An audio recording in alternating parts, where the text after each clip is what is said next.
While connecting your bank is the easiest way to enter your expenses into QuickBooks, there are times when you might need to enter an expense manually. Maybe you have an account that isn't connected to QuickBooks, or you purchased something with cash, or you purchased inventory outside your normal workflow. Let's go over how to create an expense manually in QuickBooks.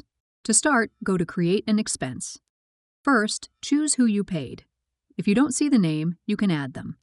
Next, select the account you used to pay for this expense. The default payment date is today, but you can change that. The payment method is optional if you want to specify how you paid for the expense. Select the category that best describes what you bought. This will often be an expense, but if this is something that you will use over and over again for many years, like a vehicle or a computer, you might categorize it as a fixed asset. If you don't see an account that describes what you bought, then you can add one. Enter a description of what you bought and the amount. This item section is only used if you are purchasing inventory. If that's the case, ignore the category details section and enter in the information about what you bought down here.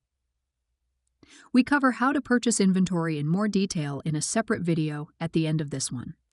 Finally, if you want to add an attachment like a receipt, you can do that here. That's it. Now you're ready to create your own expenses in QuickBooks.